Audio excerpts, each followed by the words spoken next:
तो आइए स्टूडेंट्स, आज हम लोग जो है ट्रिग्नोमेट्री के कुछ क्वेश्चन कंपटीशन लेवल के सॉल्व करते हैं। देखिए, अलग अलग टर्न में हम अलग अलग टाइप के क्वेश्चन आपको सॉल्व करवा रहे हैं, जिससे कि आपकी प्रैक्टिस हो सके कि क्वेश्चन को करने के लिए हम किस लेवल तक हमको सोचना पड़ेगा। बोर्ड के एग्जामिनेशन का जो तैयारी होता है वो अलग तरीके से होता है और कंपटीशन लेवल का जो है अलग से होता है। तो ये कंपटीशन लेवल में क्या होगा कि कई चैप्टर के जो है मेथड को इंक्लूड करके एक क्वेश्चन वो बना देते हैं। तो उससे क्या होता है कि आपको हर चीज़ को सोचना पड़ेगा कि भैया इसको हम कैसे इसमें इंक्लूड करें, और उसके सबके प्रॉपर्टी आपको पता होंगे तभी आप क्वेश्चन कर पाओगे। तो आइए हम लोग कुछ क्वेश्चन करते हैं। देखिए, पहला क्वेश्चन है, if in a triangle ABC 10a/2 10b/2 and 10c/2 are in HP means harmonic progression, then find minimum value of cot B/2।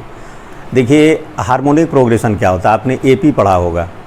AP में क्या होता है कि जैसे कुछ नंबर्स इस तरह से अगर अरेंज किए जाएं कि किसी भी दो सक्सेसिव नंबर का डिफरेंस अगर हम लोग निकालें तो वो इक्वल आता जाए। मतलब second term minus first term is equal to third term minus second term is equal to fourth term minus third term, तो ये आपका AP हो जाता है। AP के जैसे अगर आप कहें कि भाई 1 2 3 4 5 या कोई भी एक आप AP ले लें, जैसे आपने ले लिया 2 4 6 ये ले लिया, तो देखो 4 - 2 आपका 2 होगा, 6 - 4 भी 2 होगा। इसका मतलब ये क्या है, ये AP में है। अब आप इसके ईच टर्म का रेसिप्रोकल कर दीजिए, मतलब 1/2 1/4 1/6, तो ये जो है ये आपका HP हो जाएगा। आप समझ गए होंगे कि AP के टर्म्स का रेसिप्रोकल कर दीजिए तो वो HP हो जाता है। इसका मतलब हुआ HP के टर्म्स का रेसिप्रोकल करिए तो वो AP हो जाएगा। तो यहाँ पर अगर आप ध्यान से देखें तो हमारे क्वेश्चन में ये गिवन है कि 10a/2 10b/2 10c/2 are in HP। तो 10a/2 10b/2 10c/2 अगर HP में है तो इनका रेसिप्रोकल किस में हो गया, AP में हो गया। तो 1/10a/2 आप इसको लिख सकते हो cot a/2, ये cot b/2 हो गया, ये cot c/2, तो ये हो गया AP में। अब आप जानते हो कि अगर 3 टर्म्स अगर AP में हो तो जो मिडिल वाला है इसका डबल इन दोनों के सम के इक्वल होता है। मतलब इन दोनों का एरिथमेटिक मीन ये होता है, cot b/2 is equal to cot a/2 plus cot c/2 upon 2 हो जाता है। तो इस तरीके से देखिए, इससे जो क्वेश्चन में गिवन था उसके अकॉर्डिंग हमारे पास ये रिलेशन आ गया। अब हम लोग क्या करेंगे, एक आइडेंटिटी प्रूफ करेंगे। ये आइडेंटिटी जनरली जो है हम लोगों को याद रखना चाहिए लॉन्ग टाइप के क्वेश्चन करने के लिए। तो हम देखिए आपको प्रूफ करके दिखा रहे हैं। तो यहाँ से अगर आप देखें तो A + B इजकल टू हो गया आपका 180 - C। दोनों साइड आप 2 से डिवाइड कर दो, तो A/2 plus B/2 is equal to हो गया 90 - C/2। अब taking cot 10 of both sides, दोनों साइड का आप 10 ले लो, तो 10a/2 plus B/2 is equal to हो गया 10 90 - C/2। अब इसको 10a + B के फार्मूले से आप ओपन कर दीजिए, तो ये देखिए आपका फार्मूला बन जाएगा 10a/2 plus 10b/2 upon 1 - 10a/2 into 10b/2 is equal to 10 90 - theta cot theta, तो ये cot c/2 हो जाएगा। अब ये हो गया आपका 10a/2 plus 10b/2 upon 1 - 10a/2 into 10b/2। अब cot c/2 को आप लिख सकते हो 1/10c/2। अब क्रॉस मल्टीप्लाई कर दो, तो ये हो जाएगा 10a/2 plus 10b/2 into 10c/2 is equal to 1 - 10a/2 into 10b/2। 10c/2 से आप अंदर मल्टीप्लाई कर दीजिए, तो ये हो गया 10a/2 into 10c/2 plus 10b/2 into 10c/2 is equal to 1 - 10a/2 10b/2। इसको आप इस साइड ट्रांसफ़र कर दीजिए, तो देखिए आपको ये मिल जाएगा 10a/2 into 10 C by two plus 10b by two into 10c by two plus 10a by two into 10b by two is equal to 1। ये देख रहे हैं आप। तो ये एक आइडेंटिटी प्रूफ हो गया आपका। ये आइडेंटिटी आप चाहें तो याद भी रख सकते हैं, इसका हम लोग जो है डायरेक्ट भी यूज कर सकते हैं ऑब्जेक्टिव टाइप के क्वेश्चन में। अब देखिए हमारे पास जो रिलेशन आया है वो तो कॉट में है, जबकि यहाँ जो रिलेशन है वो आपका 10 में है। इसको कॉट में कन्वर्ट किया जाए तो कॉट में आप कैसे कन्वर्ट करोगे, आप दोनों साइड में 10a by two 10b by two 10c by to से डिवाइड कर दो। तो इसमें देखो 10a by two 10b by two 10c by to से डिवाइड करोगे तो यहाँ बचेगा 1 बाई 10b बाई टू। तो इसको लिख सकते हैं कॉट b बाई टू। ऐसे ही यहाँ पर आपका आ जाएगा कॉट a बाई टू, यहाँ आ जाएगा कॉट c बाई टू, और यहाँ आ जाएगा आपका cot a by two into cot b by two into cot c by two. ये आ गया। अब देखिए ये रिलेशन हमारे क्वेश्चन के अकॉर्डिंग था, ये रिलेशन हमने आइडेंटिटी से प्रूफ किया। अब इन दोनों का आप यूज करिए। यूज देखिए कैसे होगा। देखिए cot a by two plus cot c by two की वैल्यू ये है, इसको हम लोग यहाँ प्रूफ कर दें, पुट कर दें। तो देखिए cot a by two plus cot c by two की जगह आपने क्या पुट कर दिया, 2 कॉट b बाई टू। तो 2 cot b by two plus cot b by two, ये हो गया आपका 3 cot b by two is equal to आ गया। यहाँ पर है आपके पास cot a by two into cot b by two into cot c by two. अब आप जान रहे हो कि कॉट b बाई टू की वैल्यू जो है 0 नहीं हो सकती। क्यों? क्योंकि ट्रायंगल में किसी भी एंगल की वैल्यू 0 नहीं हो सकती। तो ये कैंसिल हो गया। यहाँ से आपको देखिए क्या मिला है, यहाँ से आपको मिला cot a by two into cot c by two is equal to 3। कई बार ऑब्जेक्टिव टाइप के क्वेश्चन में ये भी आता है, मतलब आपसे बोल देगा कि भाई if 10a by two 10b by two 10c by two are in HP then value of cot a by two into cot c by two is. तो अब वो 4 ऑप्शन दिया रहेगा, तो ये भी एक आंसर है। लेकिन हमको अभी थोड़ा सा और आगे जाना है। हम लोगों से पूछ रहा है कि भाई कॉट b बाई टू की मिनिमम वैल्यू क्या होगी, ये बताना है। तो अब आप जानते हो कि दो नंबर्स का जो AM होता है एरिथमेटिक मीन, ये ग्रेटर देन होता है या इक्वल होता है ज्योमेट्रिक मीन से। अब एरिथमेटिक मीन आप जानते हो a plus b by to होता है और ज्योमेट्रिक मीन होता है अंडर रूट AB। तो अगर आप कॉट a बाई टू और कॉट c बाई टू का, देखिए हमारे पास क्या है यहाँ पर cot a by two cot c by two, तो कॉट a बाई टू और कॉट c बाई टू का एरिथमेटिक मीन लेंगे तो देखिए हमको ये मिलेगा cot a by two plus cot c by two upon 2। देखिए एरिथमेटिक मीन हो गया दिस इज ग्रेटर देन और इक्वल टू ज्योमेट्रिक मीन। तो ज्योमेट्रिक मीन हो गया cot a by two into cot c by two. ध्यान से देखिएगा। अब देखिए cot a by two plus cot c by two upon 2, इसकी वैल्यू क्या है यहाँ से, देखिए यहाँ से 2 को डिवाइड कर दीजिए तो इसकी वैल्यू है कॉट b बाई टू। तो यहाँ आप लिख सकते हो इसको कॉट b बाई टू, और दिस इज ग्रेटर देन और equal to cot a by two into cot c by two की वैल्यू 3 है। तो आप देख रहे हैं इस तरह से आपको मिल गया कि cot b by two greater than और इक्वल टू 3, मतलब इसकी मिनिमम वैल्यू क्या होगी, √3 होगी 10। Minimum value of cot b by two is equal to √3। तो आप देख रहे हैं कि इसका जो आंसर होगा वो √3 आएगा।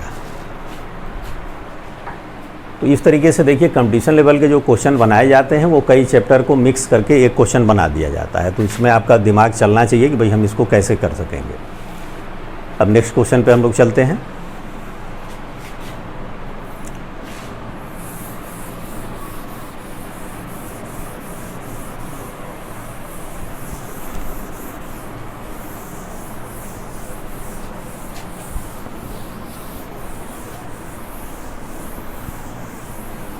अब देखिए सेकेंड क्वेश्चन है हम लोगों का,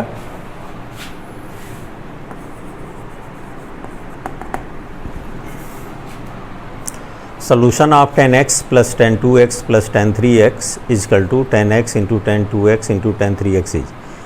इसका जो है सोल्यूशन क्या होगा, इसके लिए देखिए हम लोग क्या करेंगे। जैसे हमारे पास इसमें देख रहे हैं आप, एक जो है एंगल x है, दूसरा 2x है और तीसरा 3x है। तो ये 3x को हम लोग x + 2x के इक्वल लिख सकते हैं। यहाँ से भी देखिए एक आइडेंटिटी हम लोग प्रूफ करेंगे। देखिए 3x = क्या होगा, 2x + x। आप दोनों साइड का tan ले लीजिए, taking tan of both sides. तो tan 3x = हो गया tan 2x + x। अब इसमें tan a + b का फार्मूला यूज करिए। तो tan 2x + x tan x upon 1 - tan 2x × tan x। अब आप क्रॉस मल्टीप्लाई कर दो तो ये आपको मिल जाएगा tan 3x - tan x × tan 2x × tan 3x = ये हो जाएगा आपका tan 2x + tan x। अब आप जो है इन दोनों प्लस वाले को इस साइड ले आइए, तो ये हो गया आपका, और इसको इस साइड ले जाइए। तो अगर आप ध्यान से देखें तो आपको tan x × tan 2x × tan 3x की वैल्यू आपको मिलेगी tan 3x - tan 2x - tan x। समझ गया? इसको राइट साइड में हमने ट्रांसफ़र किया और इसको लेफ्ट में। तो ये tan x + tan 2x - tan 3x। हाँ ठीक है, ये इस साइड आया तो देखिए माइनस हो गया, और ये इस साइड आया तो ये प्लस हो गया। ये हमारे पास वैल्यू हो गया। अब हमारे पास क्वेश्चन के अकॉर्डिंग क्या है, अकॉर्डिंग टू क्वेश्चन हमारे पास देखिए ये है tan x + tan 2x + tan 3x =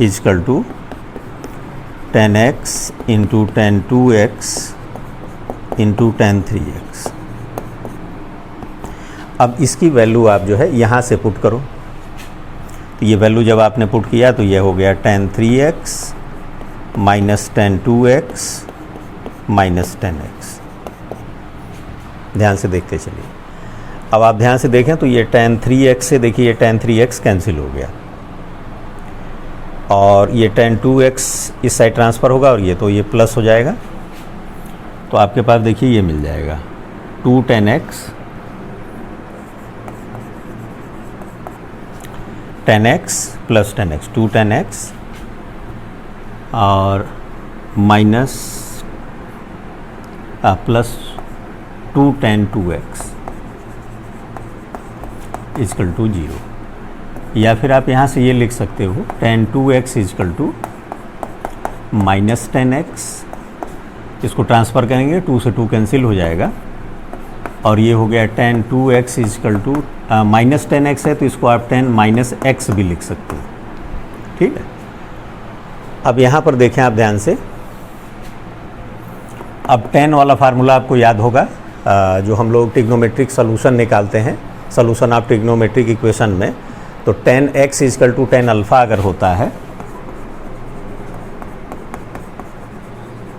तो यहाँ से x की वैल्यू आ जाती है n पाई + अल्फ़ा।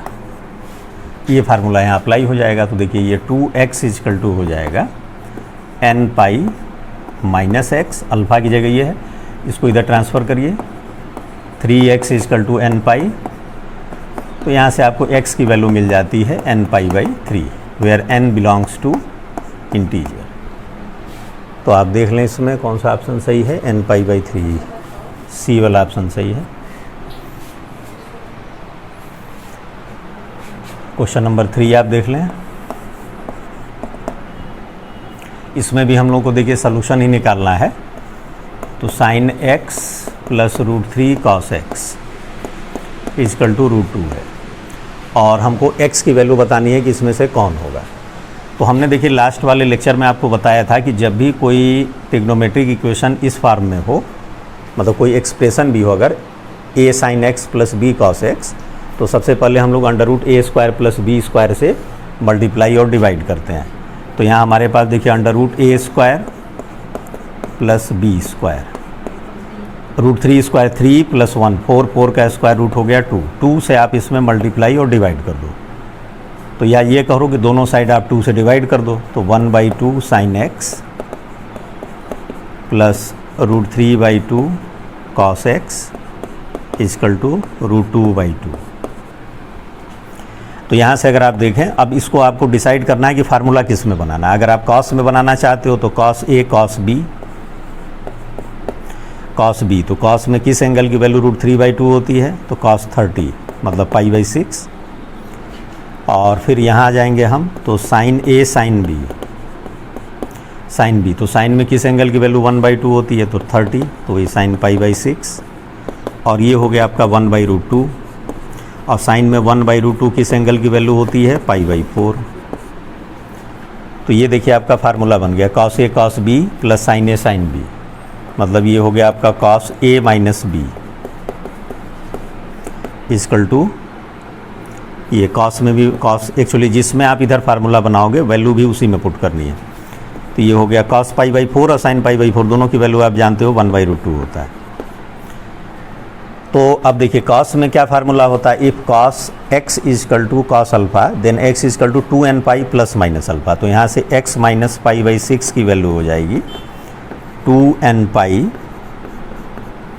Plus minus π/4।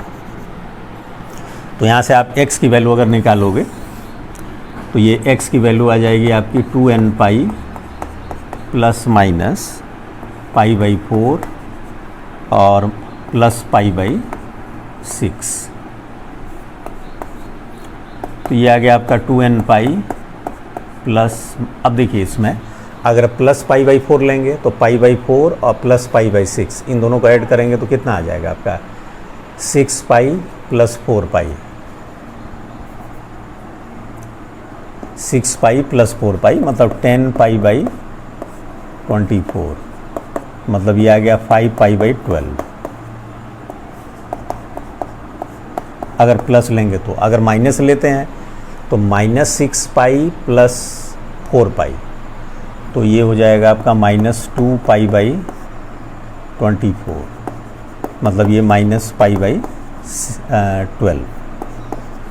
तो दूसरा वाला जो होगा वो 2nπ माइनस π/12 हो जाएगा। तो इसके दो आंसर होंगे आपके, तो आप देखिए इसमें मैच कराइए। ये वाला ऑप्शन है आपका, और इसमें लास्ट क्वेश्चन है आपका,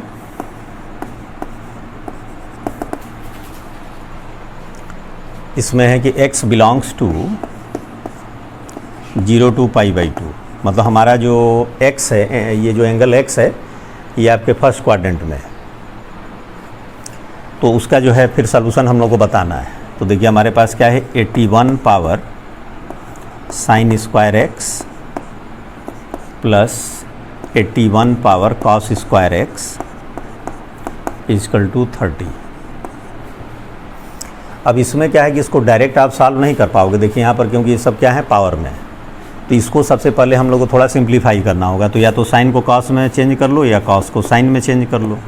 तो 81 power sine square x plus 81 power 1 minus sine square x is equal to हो गया 30।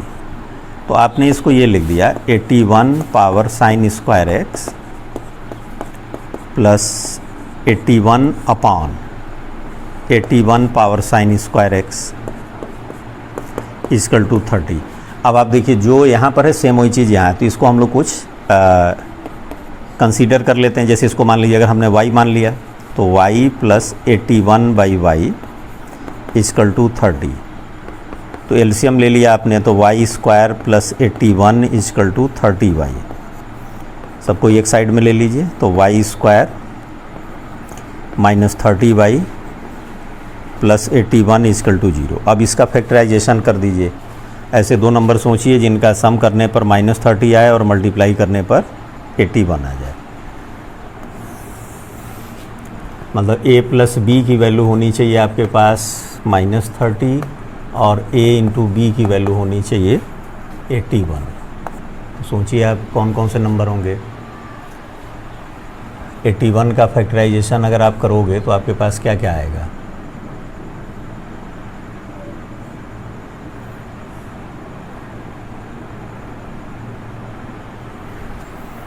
मल्टीप्लाई करने पर बताओ भाई, ऐसे दो नंबर बताइए जिसका सम करने पर -30 आए, अब मल्टीप्लाई करने पर 81।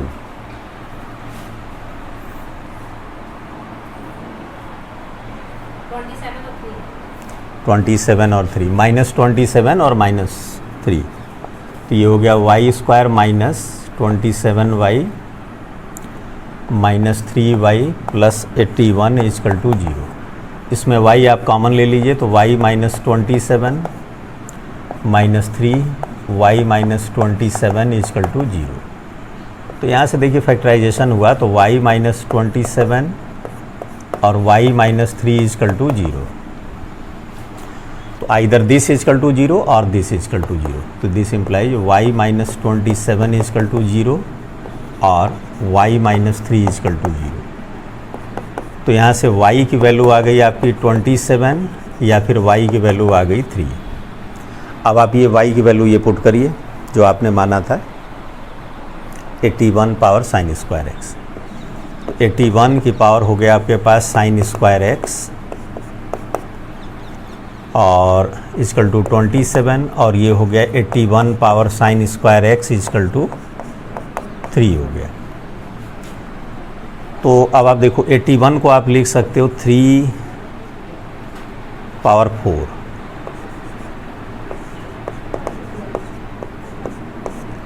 और इधर हो गया आपका 3 पावर 4, ठीक है, 3 पावर 3 और इसी तरह से ये 3 पावर 4 sin² x = ये 3 पावर 1 हो गया। तो यहाँ से जब आप पावर को कंपेयर करोगे तो 4 sin² x = 3 और 4 sin² x = 1। तो यहाँ से देखिए sin² x की वैल्यू आ गई 3/4 और यहाँ से sin² x की वैल्यू आ गई 1/4। तो यहाँ से sin x की वैल्यू अगर आप लिखोगे तो लिखने को तो ±√3/2 आप लिखेंगे, लेकिन रियल में क्या है x फर्स्ट क्वाड्रेंट में है तो इसकी वैल्यू पॉजिटिव होगी। सेम वही चीज़ यहाँ भी आपको पॉजिटिव वैल्यू ही लेना है। तो यहाँ से देखिए आपको x की वैल्यू आ गई। अब साइन में फर्स्ट क्वाड्रेंट में √3/2 किस एंगल की वैल्यू होती है 60 की, तो π/3 और यहाँ से 1/2 जो होता है वो 30 की वैल्यू होती है π/6। तो ये आपके दो आंसर हो जाएंगे।